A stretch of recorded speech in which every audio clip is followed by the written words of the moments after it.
Hey good people, and welcome back to the channel.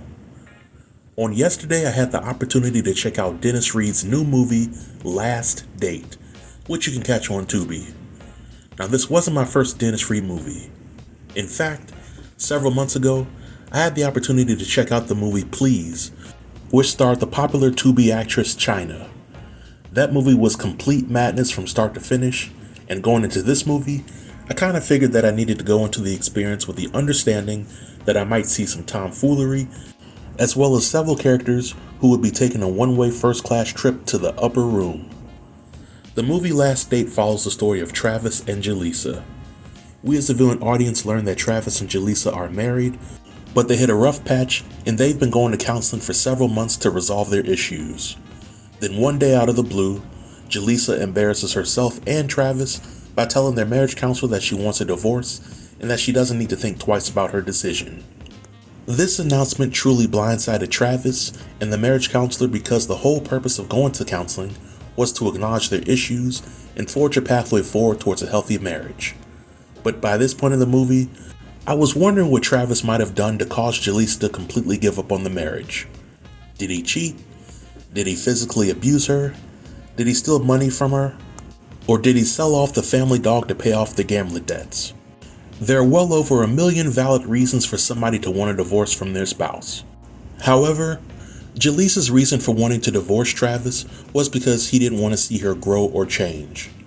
Now legally, this would be considered a no-fault divorce, but from a moral and spiritual perspective, this is BS.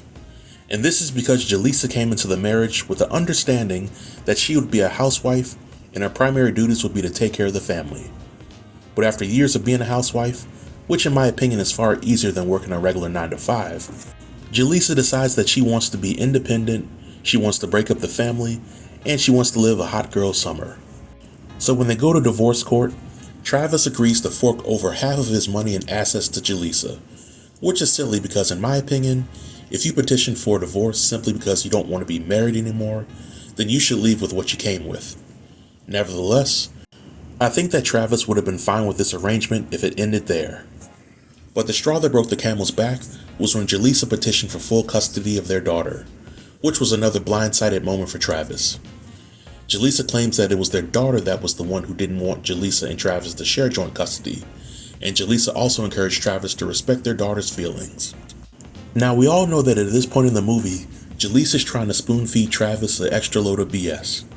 Throughout the entire process, Jaleesa has been very calculating in how she moved, and she was always a step ahead of Travis when it came to blindsiding him with decisions that only benefited her. And this was no different. In my opinion, Jaleesa used her daughter to justify the request for full custody because she wanted to use her daughter to get more free money in the form of child support, and she wanted a means of showing Travis that she had control over him. So it was at this point in the movie that I was completely on board with the anger and frustration that Travis had when it came to how Jaleesa played him, and I desperately wanted Travis to fight for what was right and for him to show Jaleesa that he wears the big draws. But then the killings started to happen, and there were a lot of them. And my eagerness to see Travis come out on top a winner turned into several, whoa, that escalated pretty quickly moments. You see, good people, after Jaleesa officially divorced Travis, she went on a series of dates with guys that were not people that Jaleesa should have had around her daughter. Travis caught wind of this, and he did what any crazy overprotective father would do. He sent Jaleesa's boyfriends to meet the Raku, #Tyler Perry Ruthless. So when Travis transformed from a concerned father to a bona fide hitman to a criminal mastermind, I kinda understood why he would take some of those people out. However, there were several innocent people who got taken out in the process, and by the end of the movie, I found myself wondering if Travis would make the best father figure for his daughter. So after watching the movie Last Date, if I had to rate the movie on a scale of 1 to 10, I would give it a solid 7.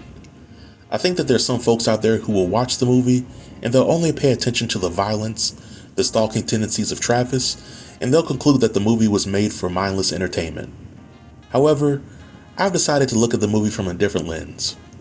In my opinion, this movie tells the tale of how one man would react if the woman that he loves dearly decides to destroy the entire family just so she could pursue her own selfish desires and find some semblance of happiness. In this movie, Jaleesa took half of Travis's money, took his child away from him, and she was quick to want to get that good old pickle tickle from the first Thundercat that she matched up with on Tinder or Bumble. So if we're keeping it real, Travis had the right to be upset about this. After all, Travis was a God-fearing man. He was faithful throughout the entire marriage, and he tried to walk along the path of purity. But Jaleesa's treachery may have caused Travis to overact just a little bit.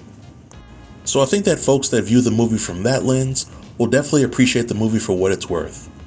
Some of the things that I liked about the movie were the acting performances, as well as the overall quality of production. If there was one thing that I could have done without, it would have been the ending of the movie. In the end of this movie, it was revealed that Travis hooked up with Jaleesa's best friend after Jaleesa was framed for crimes that she did not commit. To me, the ending was unexpected, but it really wasn't necessary for the story. Nevertheless, I enjoyed the movie for what it was worth, and I will recommend this movie to anybody that enjoys watching content on Tubi. Well folks, this marks the end of the review. Feel free to leave all comments below in the comment section and I'll be sure to reply to all of them. Until next time, stay tuned and stay safe. Peace.